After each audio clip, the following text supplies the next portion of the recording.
옛날 초대교회 때 이 할례를 인정하느냐 인정하지 않느냐 하는 것은 유대교 전체를 부정하는 것과 같은 아주 심각하고 큰 문제였습니다.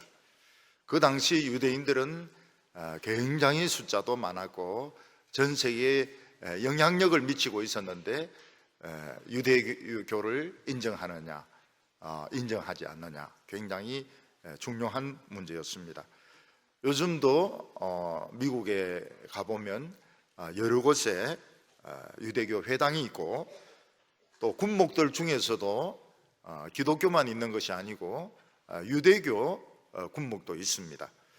그래서 할례도 행하기도 하고 또 유대교 의식을 가지고 또 율법을 가르치는 것을 볼 수 있습니다. 과연 유대교는 죽은 종교인가? 과연 유대교는 불필요한 종교인가? 이것은 굉장히 심각한 문제입니다. 우리나라 이 천주교의 그 대표적인 텔레비 방송이 평화방송입니다. 그 평화방송을 들어보면 늘 그 성경 강해를 하던 신부가 있습니다. 차모 신부인데 이름 살짝 가르쳐 줄게요. 차동엽입니다. 차모 신부 차동엽이라고 신부가 있는데 그 사람이 그 사제들 중에서는 굉장히 엘리트인 것 같아요. 서울공대 기계과를 나오고 또 오스트리아인가 어딘가 거기서 신학 박사를 받아온 사람인데 성경 강해는 주로 그 사람이 하더라고요. 근데 무슨 소리인지 잘 모르겠어요. 근데 사람이 좀 잘생겼고 성경을 아주 강해를 하는데 잘하는 것 같은데 무슨 소리인지는 잘 모르겠어요. 근데 그가 얼마 전에 죽었습니다. 천주교 용어로는 선종했다 이러는데 아마 암에 걸려서 죽은 것 같아요. 저도 참 아쉽더라고요. 성경 강해하는 신부가 많지가 않은데 그래 젊은 나이 제 또래인 것 같은데 제보다 조금 더 젊은가 그런 것 같은데 참 마음에 안 듣더라고요. 그리고 천주교에서도 참 안타까워하더라고요. 그분이 죽은 것에 대해서 굉장히 슬퍼하더라고요. 근데 요즘 천주교의 실상은 그 사제들하고 그 수녀들에게 이 좌익 사상이 들어가 가지고 그냥 강론만 하면 그 주체 사상을 강요한다는 겁니다. 그래서 교인들이 빨갱이 신부 물러나라 이렇게 좀 데모를 하고 있고 그리고 천주교인들 중에 80%가 냉정하고 있다 이렇게 말합니다. 냉정하고 있다는 게 냉정하다 그런 뜻이 아니고 성당에 안 나간다는 것입니다. 80%가 다 그렇게 이야기합니다. 아나운서도 자기도 천주교인인데 냉정하고 있다고. 그게 안 나간다는 뜻입니다. 가면은 꼭 그런 사상 이야기를 하니까 안 나간다고. 그런 이야기들을 굉장히 많이 들었습니다. 전쟁이 일어나면 군인들이 여기저기서 많이 죽지 않습니까? 그 시체를 전투하면서 치울 수가 없거든요. 군인들 목에는 그 개목걸이라고 알려진 그 인식표가 있습니다. 인식표가 두 개인데 하나는 이제 떼가지고 살아있는 사람이 호주머니에 넣고 하나는 이빨 사이에 이제 끼워 놓습니다. 그래서 이제 이 하나는 이제 인사처에 갖다 주면 사망 처리가 되고 이제 이거는 뭐 화장을 해가지고 시체가 만약에 수습이 되면 그 화장을 해가지고 뭐 이제 묘지 같은데 옮기게 됩니다. 군인들은 이 사람이 누구다, 군번이 뭐고 계급이 뭐다 하는 것을 인식표를 가지고 표시를 합니다. 옛날에는 이제 전쟁이 일어나면 전쟁에 나가기 전날에 부인들이 남편의 그 등에다가 밤새 문신을 한다는 겁니다. 왜냐하면 죽으면 목을 베어가기 때문에 목을 베어버리면은 그 누군지 구분이 안 되기 때문에 부인이 자기가 알 수 있는 그런 표시로 이렇게 문신을 해두면 그 문신 보고 신랑의 그 시체를 찾아가지고 데리고 가서 장사를 지낸다. 그런 이야기를 역사책에서 본 적이 있습니다. 우리나라에서 이제 문신을 주로 하는 사람들은 조폭들입니다. 사우나에 가보면은 꼭 조폭들이 있어요. 근데 갈수록 이 문신의 범위가 많아지는 것 같아요. 옛날에는 한 20%이 어깨 이런 데만 했는데 지금은 80% 그냥 온몸을 그냥 문신으로 뒤덮은 것을 볼 수가 있습니다. 한번 일본에 이렇게 한번 가보니까 일본의 3대 온천이다는데, 일본의 3대 온천은 무조건 낡은 옛날 동네 목욕탕입니다. 그러니까 요즘 지은 온천이 막 진짜 한국의 그 온천같이, 목욕탕, 사우나 같이 막 굉장히 잘 돼 있고, 청계로도 물이 내려오고 또 내려오고 또 내려오고 굉장히 잘 돼 있는데, 몇 대 온천 하는 건 진짜 옛날 구닥다리 그 옛날 목욕탕입니다. 그래 한번 그 나라 지역에 3대 온천을 해서 가봤더니 진짜 낡았어요. 정말 그 낡았어요. 근데 굉장히 늙은 노인인데 몸에 문신을 하고 있더라고요. 야쿠자 문신을 하고 있더라고요. 그래서 제가 저분은 한평생을 야쿠자에게 바쳤구나. 우리 성경에는 나시린이라고 해가지고 한평생 하나님께 이렇게 바치게 돼 있는데, 저 영감쟁이는 완전히 그 야쿠자에 한평생을 바쳤구나. 완전히 늙었어요. 한 80 다 됐는데 문신을 이렇게 하고 있더라고요. 그 문신한 조폭하고 목사하고 딱 마주 보면서 고래 난 됐을까? 이러면서 다 이렇게 쳐다보고 이제 있는 겁니다. 근데 요즘은 보니까 이 문신이 그 유행을 합니다 보니까, 그래서 운동 선수들이 팔뚝에 그 문신을 아주 많이 해요. 야구 선수들도 그렇고 축구 선수들도 그렇고 상대 팀에게 위협을 주려고 하는 것 같아요. 문신을 많이 하고. 그리고 배달하는데 그 배달의 민족들도 보면 이 문신을 많이 하더라고요. 그 문신을 하면 막 빨리 오토바이가 가는가 봐요. 해가지고 말이야 뒤에 태극기 달고, 문신은 용문신 해가지고 막 이렇게 달리는데, 배달하는 사람들도 문신을 많이 하고, 요즘 그 여성들도 문신을 많이 해요. 여성들도 어깨 같은데, 어깨 이런데, 등 이런데, 그걸 그렇게 하면 남자들이 막 따라오는지 그건 잘 모르겠는데, 여성들도 이제 문신을 하고, 또 그 가짜 문신이 있어가지고 꼭 문신하고 똑같은데 한 2주 지나면 싹 지워지는 그런 문신들도 있더라고요. 저는 그 문신은 아주 싫어요. 굉장히 싫어요. 저는 문신 쪽을 아주 싫어합니다. 이 문신은 원래는 이제 바늘로 피부를 뚫어가지고 그 뚫은 데다가 이제 잉크나 먹물을 집어넣기 때문에 한평생 이게 지워지지 않습니다. 그때 우리 교회도 한번 왔던 목사님도 청소년 때 친구하고 같이 이렇게 그 하트 모양으로 문신해가 우정 이래가 새기가 집에 갔다가 아버지한테 맞아 죽었다 그러더라고 그날. 어디 문제식이 말이야 몸에 문신을 하고 다니느냐고 막 그래가지고 엄청 두드리 맞았다 그러더라고요. 이스라엘 백성들은 그 하나님의 백성이란 표시를 몸에 가졌는데 그게 바로 할례였습니다. 할례는 요즘식으로 말하면 포경수술입니다. 성기 껍질을 잘라서 도려내는 것입니다. 한평생 없어지지 않습니다. 도로 입히지 않는 이상은 포경수술한 것은 없어지지 않습니다. 하나님은 믿음의 조상 아브라함에게 할례를 받게 하셨고, 그 뒤에 모든 이스라엘 백성들은 한 명도 빼놓지 않고 이 할례를 다 받았습니다.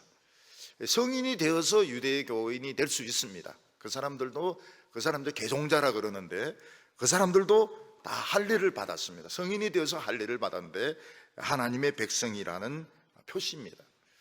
그러니까 아브라함 때부터 쳐야 되기 때문에, 모세 때부터 예수님까지는 한 1500년 정도 잡습니다. 근데 아브라함 때부터 치면은 한 2000년 정도, 예수님 때까지만, 초대교회 때까지만 모든 유대인, 예수님을 포함해서 모든 유대인들은 다 할례를 받았습니다.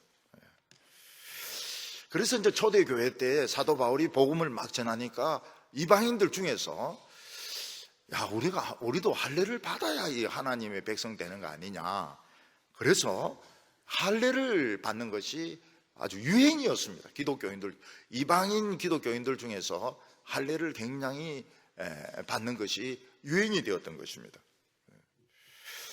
그때 사도 바울이 폭탄 선언을 하는데 그게 무엇인가 하면 예수 믿는 것으로 충분하고 할례는 받을 필요가 없다 하는 이 선언을 하게 됩니다.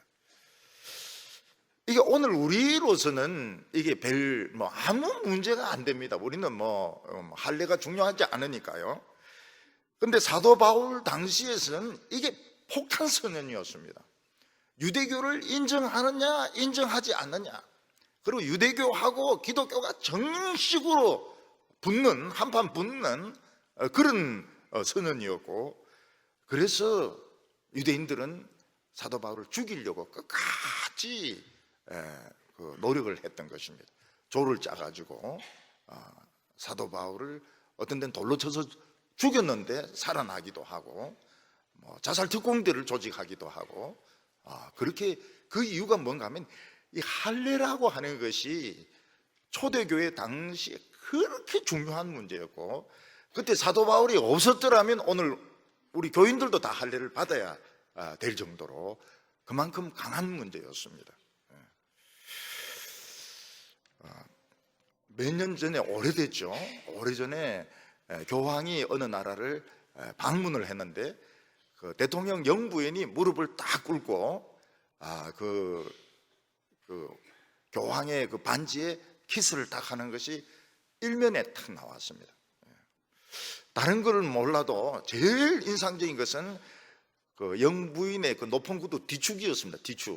뒤축이 딱 보이는 클로즈업이 되는데, 그 교황, 그 천주교인들이 많은 나라입니다. 그 나라는 한 80% 이상 천주교인이니까 대통령 영부인이 무릎을 꿇고 교황에게 키스를 하는 것입니다. 그런 나라에 대해서 교황은 그냥 한 인간에 불과하다, 교황도 죄인이다, 키스할 필요 전혀 없다, 그 반지 그거 팔아서 엿바꿔 먹자, 이런 소리 했다가는 아마 그 사람 죽을지도 몰라요. 하나님께서 믿음의 조상 아브라함에게 할례를 받게 하셨고, 모세도 할례를 받으라고 명령을 했는데 왜 그렇지 않은들은 할례를 안 받을까? 왜 우리들은 할례를 안 받는 것일까? 이게 초대교회 때는 엄청나게 중요한 문제였던 것입니다. 오늘 첫 번째는 이 믿음의 표시로서의 할례입니다. 하나님께서는 이스라엘 백성들의 몸에 하나님의 백성이란 표시를 가지게 하셨는데 그것이 바로 할례입니다. 그래서 이스라엘 남자들은 태어난 지 8일이 되면 다 아기들이 할례를 받았습니다. 삼손이나 다윗은 할례에 대해서 엄청난 자부심을 가지고 있었습니다. 그래서 할례를 받지 않은 블레셋 족속들을 어떻게 받는가 하면 야생동물같이 곰이나 사자나 늑대 같은 이런 야생동물들로 취급을 했던 것을 볼 수 있습니다. 이스라엘 백성들은 이 하나님의 백성들이기 때문에 하나님과 약속이 있었습니다. 그 약속이 무엇인가 하면 절대로 우상숭배를 하면 안 됩니다. 할례 받은 자는 우상숭배를 하면 안 됩니다. 그리고 할례 받은 자는 하나님의 말씀에 순종해서 살아야 됩니다. 근데 여기에 어려운 문제가 있었는데 그게 뭔가 하면 할례를 받았는데 우상에게 절하면 어떻게 되느냐? 할례를 받았는데 그 사람이 우상에게 절하면 어떻게 되느냐? 돌로 쳐 죽이든지 칼로 쳐 죽이도록 했습니다. 하나님은 그걸 뭐라고 말했는가 하면 음행이라 이렇게 말했습니다. 자기 남편이 있는 여성이 다른 남자와 사랑에 빠지면 그건 사랑이 아니고 음행인 것입니다. 율법에는 음행을 행한 자는 돌로 쳐 죽여야 됩니다. 이스라엘 백성들은 다 하나님과 약속을 맺은 자들인데 우상숭배하면 음행을 행한 것과 똑같기 때문에 돌로 쳐 죽이든지 칼로 쳐 죽여야 됩니다. 근데 이스라엘 백성들이 전부 다 우상숭배하면 어떡하냐? 그럼 누가 누구에게 돌을 던지느냐? 다 돌에 맞아야 되는데 누가 돌을 던지고 누가 죽어야 되느냐? 그때 하나님은 이방인들을 끌어들여서 이스라엘 백성들을 칼로 쳐 죽이게 했습니다. 왜냐하면 그들은 약속의 백성이기 때문에 하나님만 섬기도록 그 할례가 그런 약속을 가지고 있었습니다. 그래서 이스라엘은 망했습니다. 아수리에 망하고 바벨론에 망한 것은 그 약속을 안 지켜서 간음을 행했기 때문에, 간음을 행한 것과 똑같았기 때문에 망한 것입니다. 또 어려운 문제 중에 하나는 뭔가 하면, 만약 그들이 우상 숭배는 안 한다 하더라도 하나님의 율법은 팽개치고 야망이나 욕심을 따라가면 어떻게 되느냐? 하나님보다 돈을 더 사랑하면 어떻게 되느냐? 그것도 우상 숭배와 똑같았습니다. 그래서 예수님께서 뭐라고 말씀하셨는가 하면, 하나님보다 만몬을 더 사랑하면 안 된다. 이 만몬이 돈이기도 하고 돈의 신이기도 하고, 그런데 하나님보다 만몬을 더 사랑하면 안 된다. 하나를 귀하게 생각하고 하나를 천하게 생각해야 된다. 그렇게 말했습니다. 돈이 소용이 없는 건 아닙니다. 돈은 필요하고 좋은 것입니다. 그러나 돈보다 하나님보다 돈을 더 사랑하거나 돈을 더 의지하면 어떻게 되는가? 이게 우상숭배가 되는 것입니다. 야고보 사도는 만악의 뿌리다, 이렇게 이야기를 했습니다. 그런데도 불구하고 이스라엘 백성들이 돈이 좋은데 어떡합니까? 돈이 좋은데 어떡합니까? 우상숭배는 안 했지만, 나중에 우상숭배는 안 했지만 돈이 좋은데 어떻게 합니까? 결국 이스라엘 또 망합니다. 돈을 사랑했기 때문에. 우상숭배는 안 했지만 돈을 사랑했기 때문에. 그래서 대표적인 그 예가 셰익스피어의 작품 베니스의 상인에 나오는 유대인 샤일록입니다. 그 돈을 받아내기 위해서 그 상대방의 그 가슴 한 파운드 살을 떼내겠다고, 그거 보면 막 유대인들을 욕 무지무지하게 합니다. 개취급을 합니다. 개취급을. 그런 작품들도 뭐 계속 남아 있는 걸 보면은 참 명작이긴 명작인 것 같아요. 유대인들을 막 개취급하고 막 인간 이하의 취급을 하고 이래도 사람들은 셰익스피어 욕하는 사람 아무도 없어요. 예수님 당시 유대인들은 우상숭배는 안 했습니다.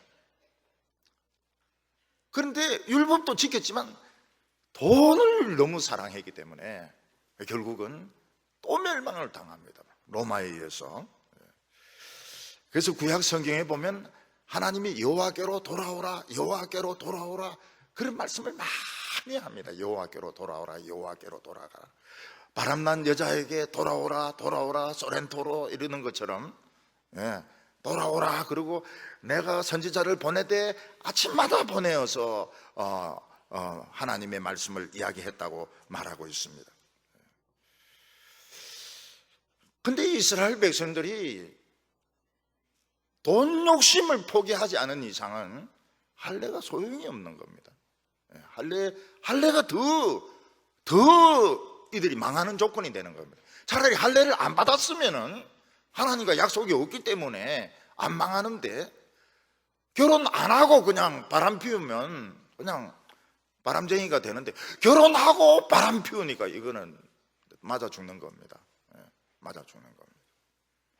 그러니까 이스라엘 백성들이 굉장히 불리하게 돼버린 겁니다. 할례를 받고 우상숭배하고, 할례를 받고 돈을 사랑하고 이러니까 완전히 이거는 딱 걸려드는 거예요. 하나님의 멸망의 조건에 걸려드는 것입니다.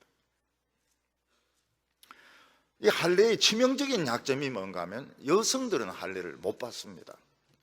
왜냐하면 그때까지만 해도 부수적으로 생각을 한 거예요. 여성들은 그냥 남자에 따라가는 겁니다. 남자 죽으면 여자도 그냥 망하는 것이죠. 요엘 선지는 이스라엘 백성들에 대해서 옷을 찢지 말고 마음을 찢으라고 말을 했고, 모세의 율법에도 그렇고 시편에도 그렇고 할례를 행할 때 마음의 할례를 행하라, 이 말이 나옵니다. 이게 결정적으로 중요한 것입니다. 마음의 할례를 행하라. 하나님께서는 에레미야 선지자를 통해서 말씀하시기를 앞으로 새 언약을 줄 텐데 그때는 이스라엘 백성들의 마음의 율법을 새길 것이라고 말씀하셨습니다. 여기서 우리가 알 수 있는 것은 뭔가 하면, 할례라고 하는 것은 그냥 시작에 불과하고 하나님의 백성이라는 약속의 표시에 불과하고, 진정한 할례는 마음의, 가슴에 하나님의 율법을 새기는 것이다. 마음의 율법을 새겨야 이스라엘 백성들이 하나님의 백성으로서 살아갈 수 있다, 이렇게 말씀을 하고 있는 것입니다.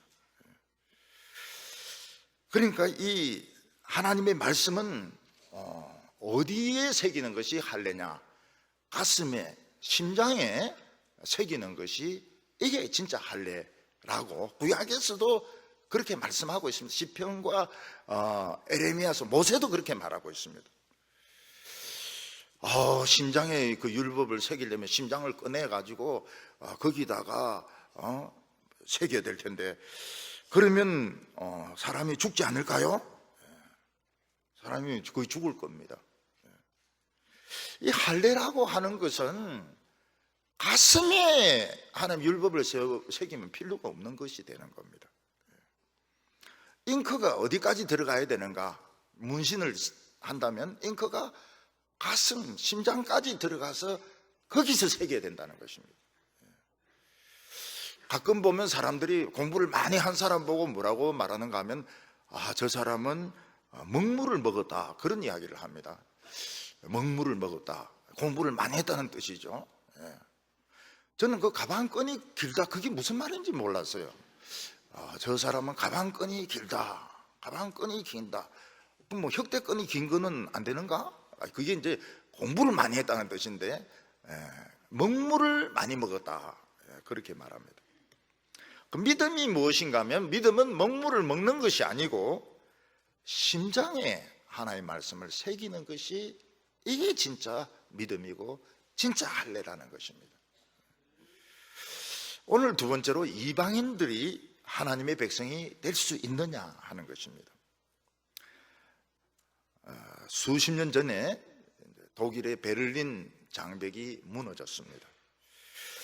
책을 보면 동베를린에서 서베를린으로 넘어가다가 총에 맞아 죽은 사람도 있고, 가족 일행이 넘어가다가 들키는 바람에 일부만 넘어가고 일부는 도망치는 그런 이산가족이 되는 이야기들도 있습니다. 근데 정말 거짓말같이 베를린 장벽이 무너졌습니다. 참 놀라운 일입니다. 베를린 장벽이 거짓말같이 무너져 버리고 동독과 서독이 그냥 합쳐져 버렸습니다. 그리고 월드컵에서도 우승을 먹었고요. 그 메르켈이라는 그 총리는 동독 출신입니다. 동독 출신. 동독 출신이 독일의 총리가 되었습니다. 우리나라도 이제 휴전선이 무너져야 되는데 1990 몇 년도가 찬스였다는 것입니다. 그때 북한은 이제 그 돈을 전부 핵무기 만든다고 다 쓰고 아무것도 없었다는 겁니다. 그때 이제 미국이 다 폭격을 하려고 하는데, 그때 폭격하면 북한은 그냥 그대로 망하는 거라는 겁니다. 그대로 망하고 통일이 되는 건데, 우리나라 정권이 그걸 막았다는 것. 혹시 전쟁이 크게 일어날까 싶어서, 6.25 같은 전쟁이 일어날까 싶어서 막았다는 것입니다. 근데 위기를 이제 넘기고 나서는 지금 막 그 통통한 그 지존이 막 지금 막 얼마나 좀 잘난 체 하고 있는지. 근데 그때가 딱 망하는 찬스였다는 겁니다. 탈북한 그 고위층의 이야기를 들어보니까 그때 공격하면 자기들 꼼짝 못했다는 겁니다. 그런데 그보다 더 높은 장벽이 뭔가 하면 이방인과 유대인의 장벽이었습니다. 이게 허물어질 수 있으리라고는, 유대인과 이방인의 장벽이 허물어질 수 있으리라고는 아무도 믿지 않았습니다. 너무너무 야생동물로 취급하는 인간과 하나님의 백성으로 취급하는 인간이 어떻게 하나가 될 수 있냐, 같이 밥을 먹을 수 있으며 같이 예배 드릴 수 있으며 같이 하나님의 말씀을 들을 수가 있습니까? 불가능한 일이죠. 그래서 구약 성경 시편이나 그 선지서에서 하나님은 열방의 하나님이시다, 열방이 하나님께 돌아온다 이래도 그걸 믿지를 않았습니다. 너무 장벽이 높아가지고요. 근데 예루살렘이 그 바벨론에서 멸망하고 난 후에 유대인들이 흩어지면서 전 세계에 하나님을 믿는 이방인들이 많이 생겼습니다. 그 사람들이 누군가 하면 여호와를 두려워하는 자, God fearer, 하나님을 두려워하는 자 이래가지고 하나님을 믿는 사람들이 사실은 많이 생겼습니다. 그래도 이제 이걸 인정을 안 했어요. 오순절 부흥이 일어난 후에 베드로가 여러 교회 다니면서 중풍병자도 살리고 그리고 치료하고 죽은 그 사람도 일으키고 이러면서 욥바의 그 가죽 만드는 사람 시몬의 집에 기거하고 있는데 식사가 준비가 안 됐어요. 배가 고픈데 식사가 준비가 안 됐어요. 그래서 이제 사도니까 신경질 낼 수는 없고 이제 지붕 위에 올라가서 기도나 해야 되겠다, 기도나 한바탕 하고 내려가야 되겠다. 그러는데 환상이 임하는 겁니다. 트랜스, 환상에 빠지는 겁니다. 하늘에서 보자기가, 큰 보자기가 내려오는데 보자기가 탁 풀리면서 보니까 그 안에 돼지, 개, 개구리, 뱀 뭐 이런 것들이 막 기어다니고 있는 것입니다. 하나님의 음성이 들리면서 베드로야 잡아먹어라 이렇게 말씀하셨습니다.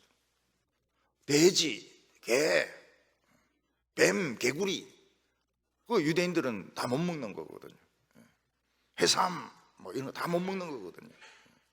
낙지, 탕탕낙지 이런 거 다 못 먹는 것들이거든요. 베드로가 하나님께 이야기합니다. 주여, 저는 이런 것들을 먹을 수가 없습니다. 이런 걸 먹을 수가 없습니다. 그랬더니 하나님이 깨끗하게 한 것을 너가 더럽다고 하지 말라. 3번이나 그 이야기를 하는 겁니다. 잡아먹어라. 막 문어가 막 이렇게 하는데 잡아먹어라. 난 잡아먹을 수 없습니다. 문어가 그 머리가 굉장히 좋다고 그러네요. 머리가 이렇게 문어 대가리, 문어가 그 머리가 굉장히 좋대요. 중요한 건 아닙니다. 그건 좀 먹을 수가 없습니다. 하나님, 정말 이해해 주시기 바랍니다. 3번 그렇게 하고 나서 그럼 할 수 없지 이러면서 보따리 싸가지고 이제 쏙 올라가는 겁니다. 베드로가 이거 잘됐다, 큰일 날 뻔했네. 저거 문어 대가리나 저런 거 먹고 말이야, 돼지고기 먹고 이러다 큰일 날 뻔했네. 근데 문이 이제 딱딱딱 두드리면서 여기 베드로라는 시몬이 있느냐고 누가 찾는 것입니다. 보니까 이방인 코넬료였습니다. 고넬료가 보낸 사람들이었습니다. 고넬료는 이 로마 이탈리아 부대의 이 백부장인데 하나님을 잘 믿었습니다. 이 God fearer, 하나님을 두려워하는 사람이었습니다. 그래서 구제도 하고 기도도 하고 열심을 내서 하나님을 섬겼는데 어느 날 천사가 나타나가지고 고넬료야, 너의 기도와 구제가 하나님께 연락되었다. 참 놀라운 이야기입니다. 헌금 하나님께 헌금 냈는데 헌금 받았다. 동부교회가 추수감사 헌금 낸 거 내 받았다. 이거 얼마나 기쁜 이야기입니까? 그러면서 그 베드로라는 시몬에게 사람을 보내가지고 하나님, 예수님 말씀을 들으라고. 그는 지금 이 가죽쟁이 피장이 시몬 집에 있다고, 욥바의 바닷가에 있는 그 무드질쟁이 시몬의 집에 있다고. 그래서 이제 세 사람이 찾아온 겁니다. 그리고 성령께서 뭐라고 말씀하시는가 하면은 두려워하지 말고 바로 가라. 이건 내가 보낸 거라고. 그래서 베드로가 같이 있는 일행하고 같이 갑니다. 같이 가이사랴 빌립보의 고넬료의 집에 들어가니까 고넬료가 막 절을 하는 겁니다. 절하지 말라고. 그러니까 친척들, 친구들 잔뜩 모아놓은 겁니다. 그러면서 자기가 하나님께 기도하는데 천사가 나타나가지고 내 기도와 헌금이 구제가 하나님께 상달됐다 하면서 당신을 불러서 예수님의 이야기를 들으라고 그렇게 지시하셨다고 이야기합니다. 그래서 베드로가 그 예수님에게 되어진 일들 막 설교를 하기 시작합니다. 예수님께서 참 말씀을 전하시고 병자들을 고치시고 십자가에 못 박혀 죽으시고 부활하시고 이러는데 그 이방인들에게 그 오순절에 성령이 임하는 겁니다. 오순절에 성령이 똑같이 임하는 겁니다. 막 방언하고 기뻐하고 막 사람들이 막 좋아가지고 막 끌어안고 막 난리가 난 겁니다. 그때 이제 베드로가 놀란 거예요. 이방인들도 성령을 받는구나. 성령을 받는데 왜 세례를 못 주냐? 왜 할례를 주고 세례를 줘야 되느냐? 성령을 받았는데. 그래서 이제 그 자리에서 바로 세례를 준 것입니다. 이 순간이 어떤 순간입니까? 2000년 동안 계속되어 왔던 베를린 장벽 같은 유대인과 이방인의 그 담이 허물어지는 순간이었습니다. 누구든지 할례 받지 않고 예수를 믿기만 하면 성령을 받는, 구원을 받는 그 새로운 시대가 열린 것을 알려주는 표시였던 것입니다. 그래서 우리가 깨닫게 되는 것이 무엇인가 하면 참된 종교는 무엇이냐? 참된 종교는 무엇이냐? 참된 종교는 의식이 굉장히 거창하다거나 또 윤리적이라거나 이런 것이 아니고 성령이 임하는 것이 유대교라든지 천주교라든지 개신교라든지 성령이 임하는 이 종교가 참 종교인 것입니다. 성령이 임하지 않는 종교는 이 옳은 종교가 아닌 것입니다. 틀린 종교인 것입니다. 그리고 율법은 어디에 적어야 됩니까? 물론 노트에 적어야죠. 아닙니다. 하나님 말씀은 심장에 새겨야 되는 겁니다. 심장에. 그래서 부인들은 얼마나 좋습니까? 남편들 보고 열어라 해놓고 거기다가 설교 첫째 돼지 와이사스에다가 둘째 와이사스에 적으면 또 안 돼요. 심장까지 가야 되니까 그냥 찌르세요. 팍팍 찔러가지고 피를 내라고요. 피를 빨아먹으면서 그러면서 하나님 명령이니까 남편들이 안 된다 이런 소리 하면 안 되죠. 특히 그 미웠던 주는 더 율법을 확실하게 적어주시기 바랍니다. 칼 가져와가지고 막 새겨주시기 바랍니다. 그러면은 굉장히 잘해주겠죠. 그런데 이 할례에 이제 문제점이 있습니다. 할례 받은 사람들은 나는 하나님의 백성이라는 확신을 가지고 살았습니다. 어릴 때 받은 아이들, 8일 만에 할례 받은 아이들은 하나님 백성이라는 확신을 가지고 어릴 때부터 살았습니다. 근데 때로 확신이 지나치면 어떻게 됩니까? 이게 이제 교만으로 변하게 되는 것입니다. 그래서 난 다 됐다. 나는 지금 천국 다 갔다는 거예요. 나는 천국에 다 들어갔다. 나는 할례 받음으로써 이미 천국에 간 거나 마찬가지라는 겁니다. 그러면 이 세상에서는 무엇을 해야 되느냐? 그냥 종교적인 행위, 금식 같은 거 이렇게 하면서 구제 같은 거 하면서 또 세상 복을 또 많이 받는 것이 이게 이스라엘의 복이다. 이렇게 생각한다는 겁니다. 무엇을 뺍니까? 심장에 하나님의 율법을 새겨야 된다는 거 하고 성령을 받아야 된다는 거, 이거를 생각하지 않고 다 됐다는 거예요. 다 됐다. 그래서 많은 유대인들이 종교적인 그런 덕을 많이 쌓으려고 했습니다. 금식 숫자를 다 기억을 하고요. 그리고 남을 구제한 그 돈도 다 기억을 하고요. 그러면서도 세상적인 명예나 세상적인 돈이나 좋은 것은 다 챙겼던 것입니다. 왜냐하면 자신이 있었기 때문에, 우리는 이미 구원 다 받았기 때문에. 기독교에서도 한때 어떤 선교단체에서 조그만 책 가지고 전도하면서 이 책을 믿습니까? 믿습니다. 그러면 구원 받았습니다. 당신은 천국 들어갔습니다. 또 교회에서도 우리 예수 믿는 사람들은 이미 구원을 받았습니다. 목사님 뭐라고 말했습니까? 요 오일을 사야 구원 받았다고 하지 않았습니까? 요한복음 5장 24절에 나를 믿는 자는 이미 사망에서 생명으로 옮겼느니라, 구원 받았느니라. 저는 호박이 아니고 오이파입니다. 그러면 우리가 해야 될 게 뭡니까?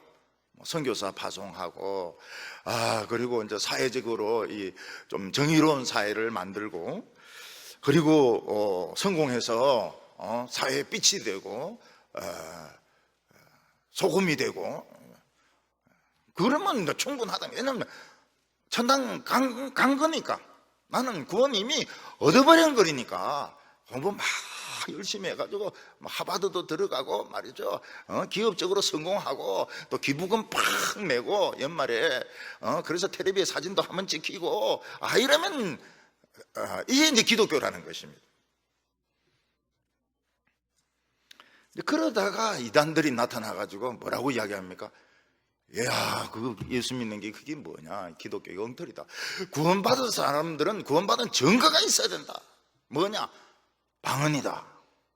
그러면 주로 이제 장로교인들이 이제 타겟되죠. 장로교인들이 우수수 무너집니다. 왜냐하면 방언을 거의 못하니까요. 그래서 어떤 사람들은 막 방언하게 해달라고 막 기도를 합니다. 가산드라, 가산드라, 가산드라. 가산드라가 뭔데? 가산드라가 옛날 여자 이름인데, 모스크바, 그게 이제 그 러시아 방언이거든요. 러시아 방언. 후쿠오카. 와다시노 막 이게 이제 일본 방언이라고 이제 생각한다는 것입니다. 근데 이 방언이라고 하는 것이 일종의 이제 엑스타시거든요. 엑스타시. 같이 이렇게 입을 계속 놀리다 보면 이제 흥분이 돼가지고 혀가 저절로 이제 감기면서 놀립니다. 랄랄라. 나쁜 건 아니에요. 왜냐하면 랄랄라가 왜 나쁜 겁니까? 기분이 좋죠. 랄랄랄랄라 룰룰룰룰루 나쁜 거 아니에요. 좋은 거예요. 근데 막 그거 이제 하게 해달라고 하면 또 나와 이게 방언이 막 나옵니다. 가산드라. 그래, 옛날에만 해도 막 그 젊은이들 가운데서 막 방언을 하려고 애를 많이 쓰고 막 방언 안 나오면 막 자기 얼굴을 때리고 막 그렇게 했습니다. 맞긴 맞아야 돼. 그리고 이제 구원파 같은 데서는 구원 받았으면은 몇 시에 구원받았다 그걸 알아야지. 그거 모르면 그게 무슨 그 구원받은 거냐. 가만히 생각해 보니까 구원받은 날짜가 기억이 안 나는 거예요. 그래 이제 구원파로 막 몰려가가지고 그냥 간유 이런 거 사가지고 또 먹고 말이죠. 그것도 팔거든요. 간 기름 이런 거 팔기도 하고 말이죠. 그러다가 이제 회의가 생기면 기독교는 윤리적이지도 않다. 기독교는 개판이다. 막 지각하는 사람도 많고 말이죠. 하나님 앞에 오면서 왜 그래 지각을 많이 하는가 말이죠.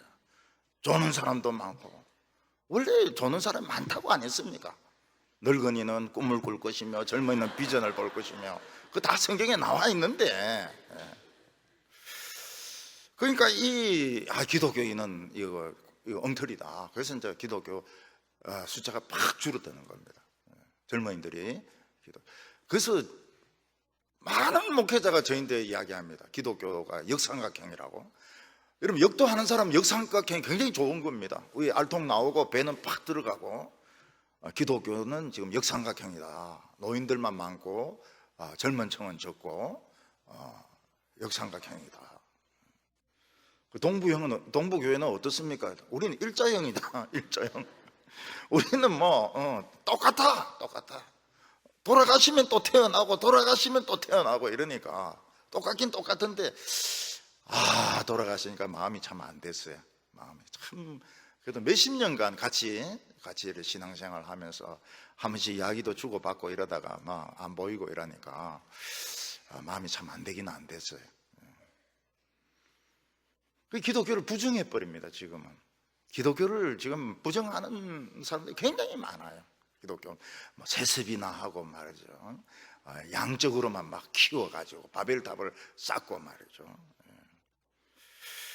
사제는 보면 또 사제 복이 있지 않습니까? 군복 같은 이런 사제 복이 있고 칼라가 있고요. 그래서 목사들도 이 칼라를 하는 사람들이 많아요. 루트교는 이 칼라를 하고요. 통합청도 보면 칼라를 하는 사람들이 있더라고요.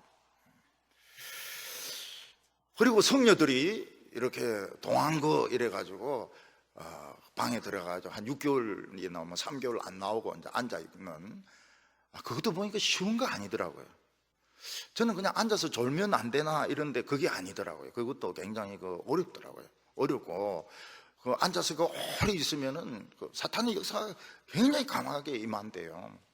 자기들도 사탄의 역사가 임해가지고 막 죽을 뻔하고 이러는가 봐요. 그래서 늙은 고성들인데 그 고치를 받아야 된대요. 그 명상하는 거 멋있어 보이고.